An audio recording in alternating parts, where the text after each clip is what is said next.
अज्ञानतिमिरान्धस्य ज्ञानाञ्जनशलाकया चक्षुरुन्मीलितं येन तस्मै श्रीगुरवे नमः। नमोऽयं विष्णुपादाय कृष्णपृष्ठाय भूतले श्रीमते भक्तिवेदान्त स्वामिनिति नामिने। नमस्ते सरस्वते देवे गौरवाणी प्रचारिणे निर्विशेषशून्यवादी पाश्चात्य देशतारिणे। जय श्री कृष्ण चैतन्य प्रभु नित्यानंद श्री अद्वैत गदाधर श्रीवासदि गौर भक्तवृंद। हरे कृष्ण कृष्ण कृष्ण हरे हरे, हरे राम राम राम हरे हरे। नमो विष्णुपादाय कृष्णपृष्ठाय भूतले श्रीमते जयपताका स्वामिनिति नामिने। सुधी भक्तवृंद, आमरा आज 26 আগস্ট सोमवार श्रीकृष्ण जन्माष्टमी तिथि महामहोत्सव उपलक्षे देवीपुर राधारास बिहारी नामहट्टे लीला पुरुषोत्तम श्रीकृष्ण ग्रंथ थेके बेश किछु भगवानेर लीला आमरा चैप्टार वाइज अध्ययन करब। तो प्रथम अध्याय प्रवेश करछि श्रीकृष्णेर अवतरण।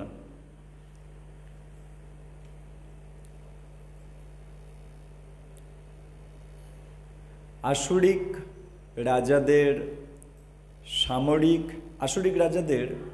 अबांछित सामरिक शक्तिर प्रभावे एक समय पृथिवी भाराक्रांत हये उठेछिल। सेई समय पृथिवी त्रस्त हये उठेछिल एवं तखन माता बसुंधरा व्यथित चित्ते ब्रह्मार काछे तार दुःखेर कथा निवेदन करते गियेछिलेन।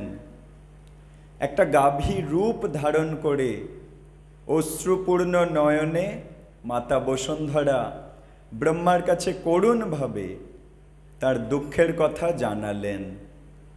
तार कथा शुने ब्रह्माओ अत्यंत व्यथित हलेन एवं अचिरेई तिनि परमेश्वर भगवानेर आलय क्षीर समुद्रेर दिके यात्रा करलेन। देवादिदेव महादेवेर नेतृत्वे समस्त देवतारा ब्रह्मार अनुगामी हलेन। माता बसुंधराओ तार संगे गेलेन। क्षीर समुद्रेर तीरे पौঁছে ब्रह्मा भगवान विष्णुर वंदना करते शुरू करलेन, जिनि बराह रूप धारण करे पूर्वे बसुंधरा के रक्षा करेछिलेन। वैदिक मंत्रे पुरुष सूक्त नामक एक विशिष्ट स्तव आछे जार द्वारा देवतारा भगवान श्री विष्णुर वंदना करें। कोनो रकम उपद्रव होलेई स्वर्गेर देवतारा सेई उपद्रव निवारणार्थे ब्रह्मार काछे प्रार्थना करें एवं तखन ब्रह्मा क्षीर समुद्रेर तीरे गिये भगवान विष्णुर साहाय्य प्रार्थना करे तार स्तव करें। एई ब्रह्मांडे श्वेतद्वीप नामक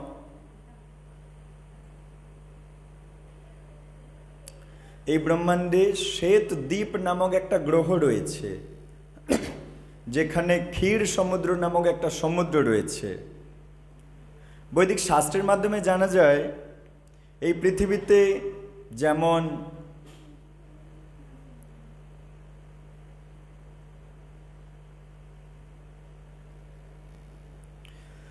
वैदिक शास्त्रेर माध्यमे जाना जाए जे এই পৃথিবীতে যেমন লবণ সমুদ্র আছে তেমনি অন্যান্য গ্রহে নানা রকম সমুদ্র রয়েছে। যেমন দুধের সমুদ্র, কোথাও বা তেলের সমুদ্র, কোথাও বা সুরার সমুদ্র, এরকম নানা রকমের সমুদ্র রয়েছে। পুরুষ সুক্ত হচ্ছে সেই স্তব जार द्वारा देवतारा क्षीरोदकशायी विष्णुर अर्थात क्षीर समुद्रे शयान विष्णुर वंदना करे थाकेन। तिनिई हच्छेन पूर्ण पुरुषोत्तम नारायण, जार थेके ब्रह्मांडेर समस्त अवतारेरा प्रकट हन। देवतारा पुरुष सूक्त द्वारा स्तव करा सत्त्वेও যখন परमेश्वर भगवान विष्णु প্রসন্ন হলেন না, তখন ব্রহ্মা স্বয়ং তপস্যা করতে শুরু করলেন। সেই সময় ভগবান শ্রী বিষ্ণু ব্রহ্মার কাছে তার বার্তা প্রেরণ করলেন। তিনি ব্রহ্মাকে জানালেন যে তিনি অচিরেই তার পরাশক্তি সহ অসুর সংহার করার জন্য পৃথিবীতে অবতরণ করবেন, এবং তখন দেবতারাও যেন তার সহায়তা করার জন্য সেখানে উপস্থিত থাকেন। তারা যেন অচিরেই যদুকুলে জন্মগ্রহণ করেন, যে কুলে তিনি স্বয়ং আবির্ভূত হবেন। ব্রহ্মা তখন দেবতাদের সেই বার্তা শোনালেন। বৈদিক জ্ঞান লাভের এটাই হচ্ছে পন্থা। ব্রহ্মা তাঁর হৃদয়ে সর্বপ্রথম ভগবান বিষ্ণুর নির্দেশ প্রাপ্ত হন, সেই কথা শ্রীমদ্ ভাগবতের শুরুতেই উল্লেখ করা হয়েছে। তেনে ব্রহ্ম হৃদা, অর্থাৎ ব্রহ্মার হৃদয়ে ভগবান সর্বপ্রথম ব্রহ্ম জ্ঞান দান করেছিলেন। এখানেও ঠিক সেইভাবেই ব্রহ্মা ভগবান শ্রী বিষ্ণুর কাছ থেকে বার্তা পেলেন, এবং সেই বার্তা তিনি অবিলম্বে অন্য দেবতাদের শোনালেন। পরমেশ্বর ভগবান শ্রীকৃষ্ণ বসুদেবের সন্তান রূপে আবির্ভূত হবেন বলে ঘোষণা করলেন। তার অবতরণের পূর্বেই সমস্ত দেবতারা তাদের পত্নী সহ ভগবানের কার্যে সহায়তা করার জন্য যদুকুলে বিভিন্ন পরিবারে জন্মগ্রহণ করলেন। এই সম্বন্ধে শ্রীমদ্ ভাগবতে তৎপ্রিয়ার্থ শব্দটা ব্যবহার করা হয়েছে, যার অর্থ হচ্ছে যে ভগবানের সন্তুষ্টি বিধানের জন্য দেবতারা পৃথিবীতে অবতরণ করলেন। অর্থাৎ ভগবানের সন্তুষ্টি বিধানের জন্য যিনি কার্য করেন তিনিই হচ্ছেন দেবতা। দেবতারা জানতে পেরেছিলেন যে ভগবানের অংশ অবতার অনন্ত শেষ, যিনি অনন্ত ফনা বিস্তার করে ব্রহ্মাণ্ড ধারণ করে আছেন, তিনিও শ্রীকৃষ্ণের আবির্ভাবের পূর্বে পৃথিবীতে অবতরণ করবেন। এবং ভগবানের বহিরঙ্গা প্রকৃতি, যার প্রভাবে সমস্ত বদ্ধ জীবেরা মুগ্ধ হয়ে আছে, সেই বিষ্ণু মায়াও ভগবানের উদ্দেশ্য সাধন করার জন্য আবির্ভূতা হবেন। তারপর মধুর বাক্যে সমস্ত দেবতাদের এবং মাতা বসুন্ধরাকে আশ্বস্ত করে সমস্ত প্রজাপতিদের পিতা ব্রহ্মা তার স্বধাম ব্রহ্মাণ্ডের সর্বোচ্চ লোক ব্রহ্মলোকে ফিরে গেলেন। সেই সময় যদুবংশের নেতা সুরসেন মথুরা ও সুরসেন প্রদেশে রাজত্ব করছিলেন। রাজা সুরসেনের রাজত্বের ফলে মথুরা সমস্ত যদুবংশীয় রাজাদের রাজধানীতে পরিণত হয়েছিল। যদুবংশীয় রাজারা খুবই ধর্মপরায়ণ ছিলেন এবং তারা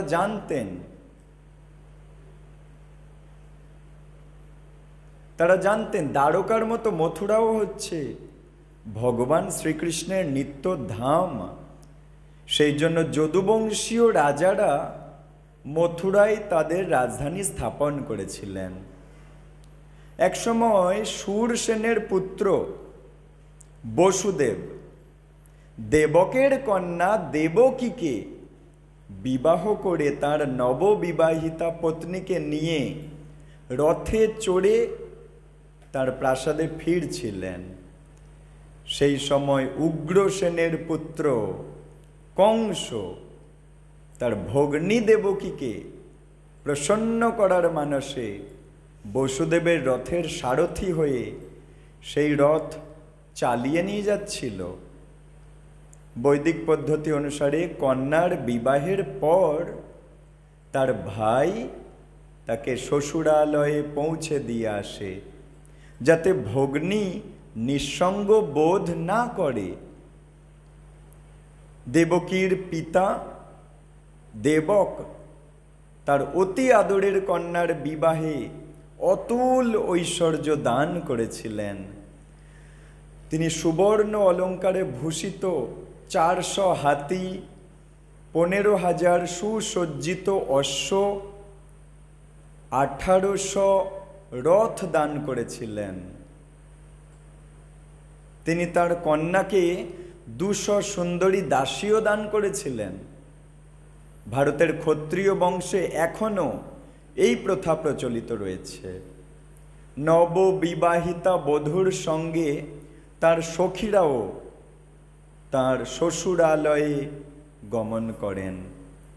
তাদের দাসী বলা হয়, কিন্তু প্রকৃতপক্ষে তারা হচ্ছেন রাজকন্যার সহচরী। এই প্রথা পুরাকাল থেকে প্রচলিত আছে।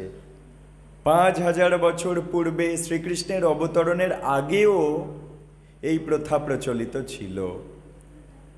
বসুদেব তার পত্নীর সঙ্গে তার সহচরী 200 সুন্দরী কন্যাও তার সঙ্গে নিয়ে যাচ্ছিলেন। বর বধূ যখন রথে করে যাচ্ছিলেন, তখন সেই শুভ লগ্ন ঘোষণা করে নানা রকম বাদ্য বাজছিল। শঙ্খ, বেণু, মৃদঙ্গ এবং ভেড়ির শব্দে এক অপূর্ব শব্দ তরঙ্গের সৃষ্টি হচ্ছিল। সমস্ত শোভাযাত্রা অত্যন্ত সুন্দরভাবে অগ্রসর হচ্ছিল, আর কংস বরবধূর রথ চালিয়ে নিয়ে যাচ্ছিল। তখন হঠাৎ দৈববাণী হলো, কংস, তুমি অতি নির্বোধ, মূর্খতার বশে তুমি তোমার ভগ্নী এবং ভগ্নীপতির রথ চালিয়ে যাচ্ছ। তুমি জানো না যে এই ভগ্নীর 8ম গর্ভের সন্তান তোমার মৃত্যুর কারণ হবে? ভোজবংশীয় রাজা উগ্রসেনের পুত্র কংস ছিল অত্যন্ত আসরিক ভাবাপন্ন। এই আকাশবাণী শোনা মাত্র কংস এক হাতে তার ভগ্নী দেবকীর কেশ আকর্ষণ করে অন্য হাতে তার অসি কোষ মুক্ত করে তাকে হত্যা করতে উদ্যত হল। কংসের এই দুর্ব্যবহারে বসুদেব অত্যন্ত আশ্চর্য হলেন এবং তার নির্দয় ও নির্লজ্জ শ্যালককে শান্ত করার জন্য অত্যন্ত যুক্তিপূর্ণভাবে তিনি বলতে লাগলেন, হে প্রিয় কংস, তুমি হচ্ছ ভোজ বংশের সবচাইতে যশস্বী রাজা। লোকে তোমাকে সর্বশ্রেষ্ঠ যোদ্ধা এবং মহা তেজস্বী রাজা বলে জানেন। সেই তুমি কিভাবে এত ক্রুদ্ধ হয়ে তোমার সদ্য বিবাহিতা ভগ্নীকে সংহার করতে উদ্যত হয়েছ? তুমি কেন এভাবে মৃত্যু ভয়ে ভীত হচ্ছ? তোমার জন্মের সঙ্গে সঙ্গে তোমার মৃত্যুরও জন্ম হয়েছে। সেই দিন থেকেই তোমার মৃত্যু হতে শুরু হয়েছে।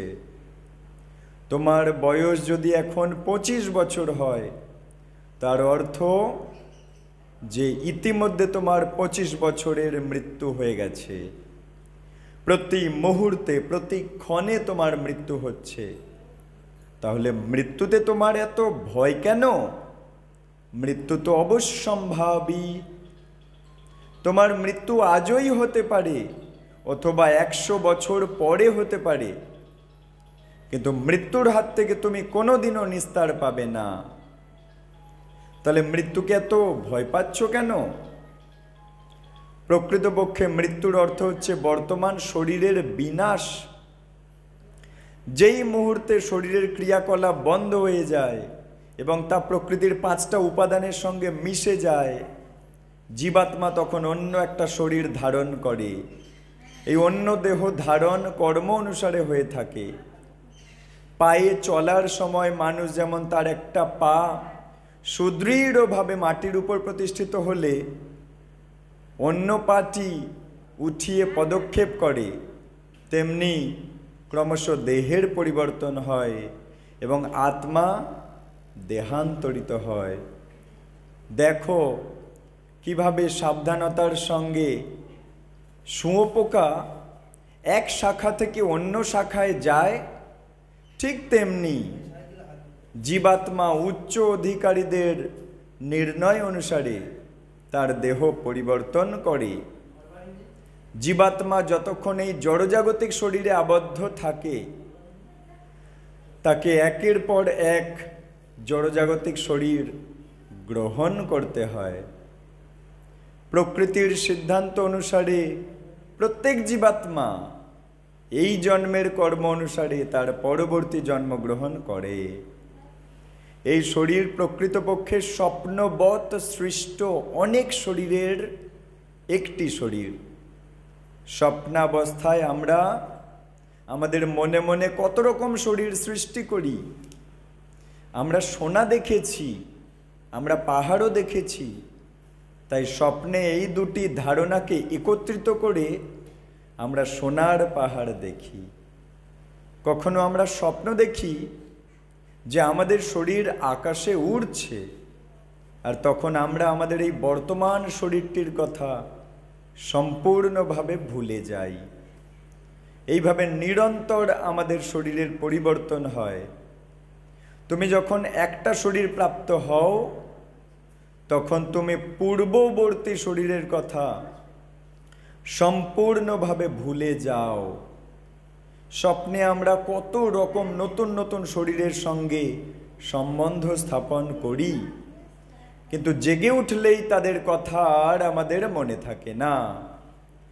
প্রকৃতপক্ষে এই সমস্ত জড়জাগতিক শরীর আমাদের মানসিক ক্রিয়ার সৃষ্টি, কিন্তু বর্তমানে আমরা আমাদের পূর্ববর্তী শরীরের কথা স্মরণ করতে পারি না।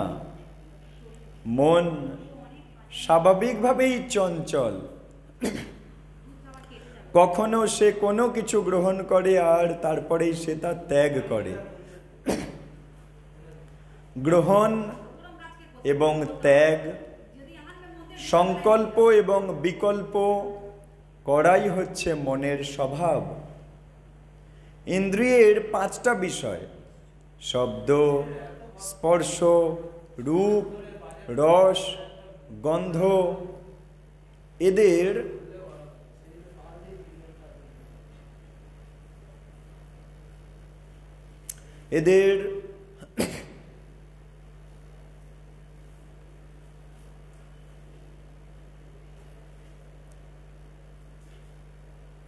ভগবানের লীলার বিশেষ কিছু ছবি এখানে আছে, পরপর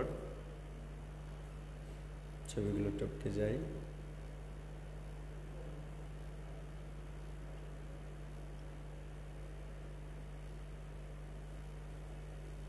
এদের সংস্পর্শে মন নিরন্তর সংকল্প ও বিকল্পের বন্ধনে আবদ্ধ হয়ে থাকে। চিন্তার মাধ্যমে মন ইন্দ্রিয়ের বিষয়ের সংস্পর্শে আসে এবং কোনো বিশেষ ধরনের শরীর প্রাপ্ত হওয়ার ইচ্ছা করে এবং সেই ইচ্ছা অনুসারে সে তার শরীর প্রাপ্ত হয়। অতএব এই শরীর প্রকৃতির নিয়মের দান।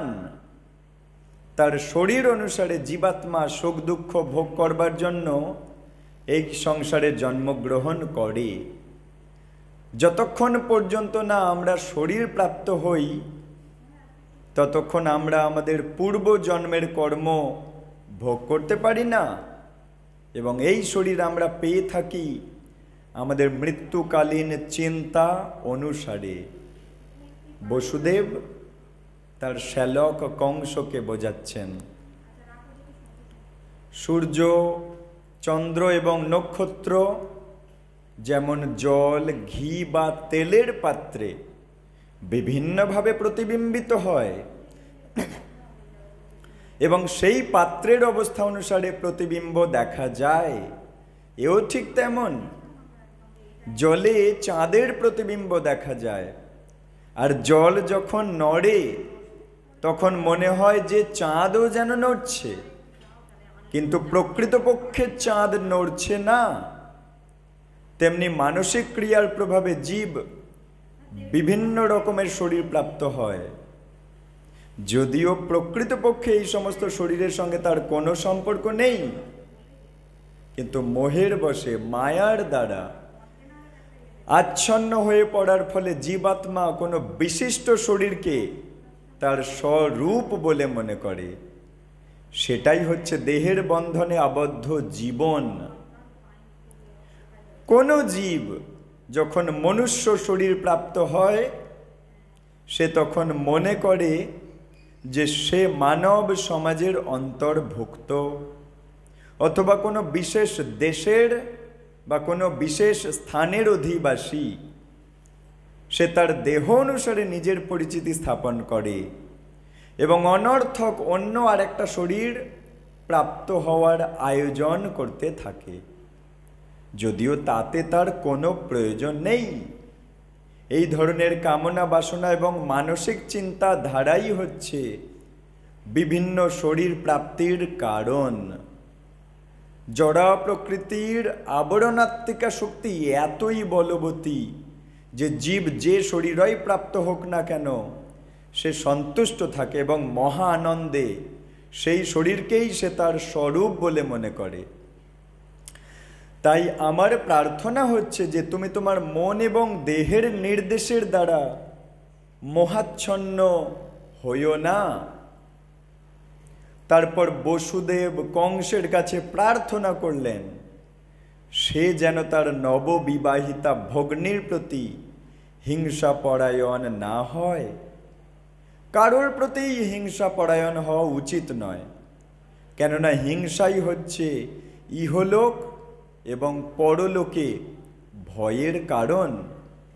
দেবকীর হয়ে বসুদেব কংসকে বললেন যে তিনি তার কনিষ্ঠা ভগিনী, তিনি সদ্য বিবাহিতা। ছোট ভাই এবং বোনকে পিতার মতো রক্ষা করা বড় ভাইয়ের ধর্ম। বসুদেব যুক্তি দেখালেন অবস্থাটা অত্যন্ত জটিল। যদি তুমি দেবকীকে হত্যা করো তাহলে তোমার যশের হানি হবে। বসুদেব নানা রকম সুন্দর উপদেশ এবং দার্শনিক বিচারের দ্বারা কংসকে শান্ত করার চেষ্টা করলেন, কিন্তু তবুও কংস শান্ত হলো না, কেননা তার প্রবৃত্তি ছিল আসুরিক। অতি উচ্চ রাজকুলে জন্ম হওয়া সত্ত্বেও আসুরিক সঙ্গের প্রভাবে সে সর্বদাই আসুরিক ভাবাপন্ন ছিল। অসুর কোনো সৎ উপদেশ গ্রহণ করে না, তার অবস্থা একটা পাকা চোরের মতো।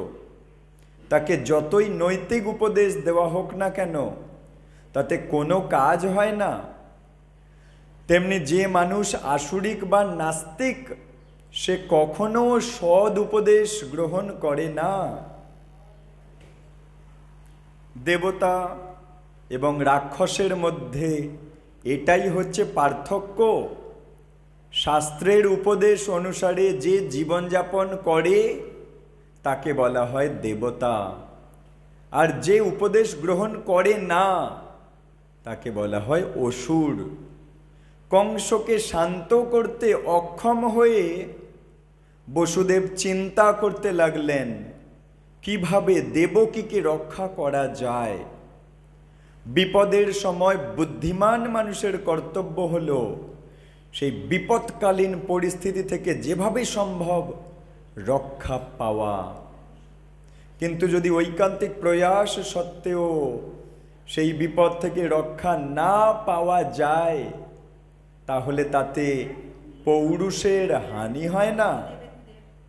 কর্তব্য সম্পাদনে যথাসাধ্য চেষ্টা করা উচিত, কিন্তু সেই চেষ্টা যদি ব্যর্থ হয় তাতে কোনো দোষ নেই।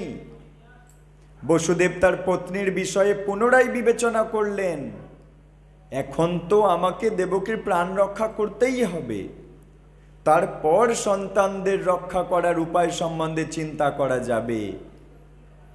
তিনি আরও ভাবলেন, ভবিষ্যতে যদি আমার কোনো সন্তান হয় যার হাতে কংসের মৃত্যু, তাহলে দেবকী এবং আমার সেই সন্তান উভয়েই অবশ্য রক্ষা পাবে, কারণ ভগবানের বিধান অবশ্যম্ভাবী। কিন্তু এখন যেভাবেই হোক আমাকে দেবকীর প্রাণ রক্ষা করতে হবে। জীব যে কিভাবে কোনো বিশেষ শরীরের সংস্পর্শে আসে সেই সম্বন্ধে কোনো নিশ্চয়তা নেই। যেমন দাবানল যে কখন কোন গাছকে পোড়াবে সেই সম্বন্ধে কোনো নিশ্চয়তা নেই। বনে যখন দাবানল জ্বলে তখন দেখা যায় যে অনেক সময় আগুন বায়ু তাড়িত হয়ে কোনো গাছকে অতিক্রম করে অন্য গাছে আগুন জ্বালায়। তেমনি অতি সাবধানে কর্তব্যরত থাকলেও আগামী জন্মে যে কীরকম শরীর লাভ হবে তা জানা অত্যন্ত কঠিন। মহারাজ ভরত অত্যন্ত নিষ্ঠার সঙ্গে আত্মজ্ঞান লাভের প্রচেষ্টা করেছিলেন, কিন্তু ঘটনাক্রমে তিনি একটা হরিণ শিশুর প্রতি স্নেহশীল হয়ে পড়েন এবং তার ফলে পরবর্তী জন্মে তাকে হরিণ রূপে জন্মগ্রহণ করতে হয়। কিভাবে তার পত্নীর প্রাণ রক্ষা করবেন সেই সম্বন্ধে বিবেচনা করে বসুদেব অত্যন্ত সম্মানের সঙ্গে কংসকে সম্বোধন করতে লাগলেন। যদিও কংস ছিল অত্যন্ত পাপিষ্ঠ, কখনো কখনো বসুদেবের মতো ধর্মপরায়ণ মানুষকে কংসের মতো কদর্য প্রকৃতির মানুষের সঙ্গে চাটুকারিতা করতে হয়। এটাই হচ্ছে কূটনীতির পন্থা।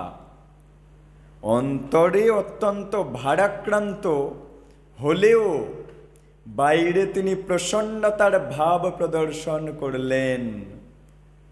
অতি নির্দয় এবং নির্লজ্জ কংসকে সম্বোধন করে তাই বসুদেব বললেন, প্রিয় কংস, তুমি বিবেচনা করে দেখো তোমার ভগ্নীর থেকে কোনো বিপদ আশঙ্কা করার কারণ নেই। তুমি আকাশবাণী শুনে বিপদের আশঙ্কা করছো, কিন্তু সেই বিপদ আসবে তোমার ভগ্নীর পুত্রের থেকে, যার এখনো জন্মই হয়নি। কে জানে, হয়তো ভবিষ্যতে তার কোনো সন্তানই হবে না।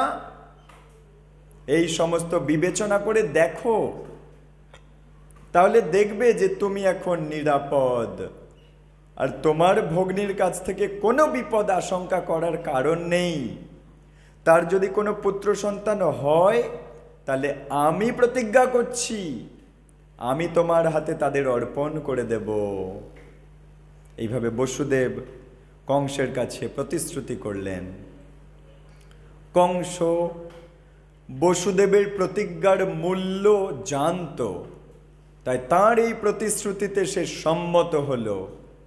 তখনকার মতো সে ভগ্নী হত্যার মতো জঘন্য কার্য থেকে বিরত হল।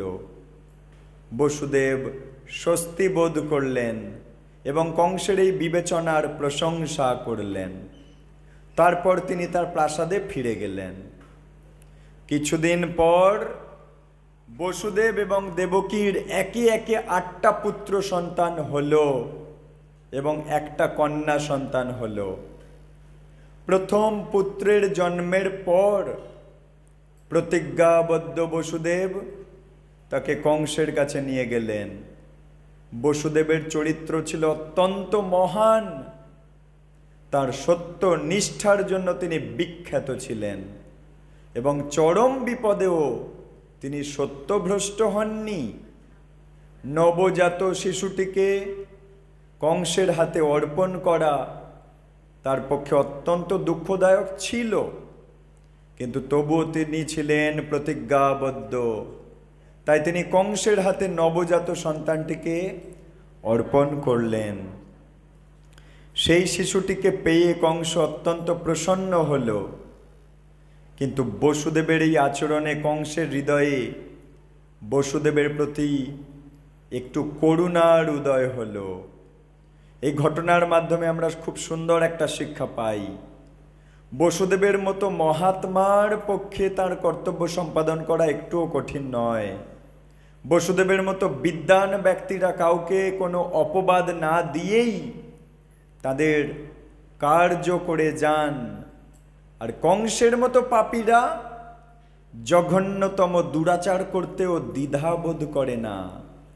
তাই বলা হয় যে সাধু সব রকম বিপদই সহ্য করেন, আর কংসের মতো জঘন্য প্রকৃতির মানুষ যে কোনো পাপ কাজ করতে পারে, কিন্তু ভগবানের ভক্ত পরমেশ্বর ভগবানের সন্তুষ্টি বিধানের জন্য সব কিছু উৎসর্গ করতে পারেন। বসুদেবের ব্যবহারে কংস অত্যন্ত প্রসন্ন হলো এবং তার আচরণে দ্রবীভূত হয়ে বলতে লাগলো, প্রিয় বসুদেব, তোমার এই পুত্রকে নিয়ে আমার কোনো লাভ নেই, কারণ দৈববাণীতে আমি শুনেছি তোমার অষ্টম পুত্র আমাকে সংহার করবে।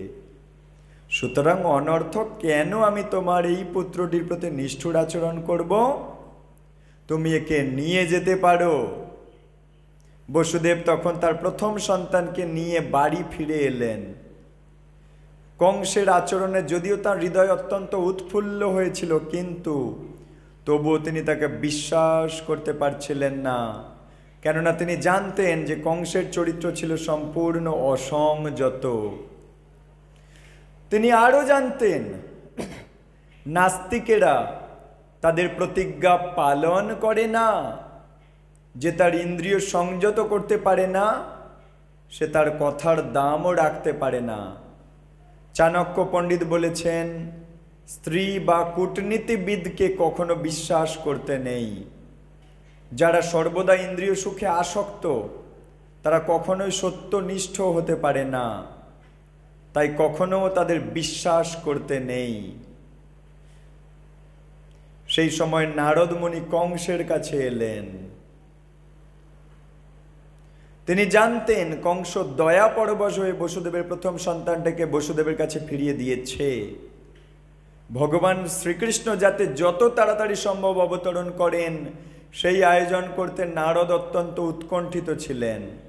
তাই তিনি কংসকে বললেন যে নন্দ মহারাজ সহ বৃন্দাবনের সমস্ত গোপকুমার এবং গোপকুমারীরাও বসুদেব এবং তার পিতা সুরসেন সহ সমস্ত যদুবংশীয় এবং বৃষ্ণিবংশীয় মহাত্মারা ভগবানের অবতরণের অপেক্ষা করছেন। নারদ কংসকে সতর্ক করে দিলেন সেই সমস্ত পরিবারের সমস্ত বন্ধু শুভাকাঙ্ক্ষী এবং দেবতাদের থেকে সাবধান থাকতে। কংস, তার বন্ধু ও পরামর্শদাতারা সকলেই ছিল আসুরিক। দানবেরা সর্বদাই দেবতাদের ভয়ে ভীত থাকে। এইভাবে নারদের কাছে বিভিন্ন পরিবারে দেবতাদের জন্মগ্রহণ করার কথা শুনে কংস তৎক্ষণাৎ সন্ত্রস্ত হয়ে উঠলেন। সে বুঝতে পারল যে দেবতারা যেহেতু আবির্ভূত হয়েছেন, ভগবান বিষ্ণু নিশ্চয়ই অচিরেই আবির্ভূত হবেন। তাই তৎক্ষণাৎ তার ভগ্নিপতি বসুদেব এবং দেবকীকে বন্দী করে সে কারারুদ্ধ করল এবং তাদের নবজাত সন্তানটিকে হত্যা করল। কারাগারে শৃঙ্খলাবদ্ধ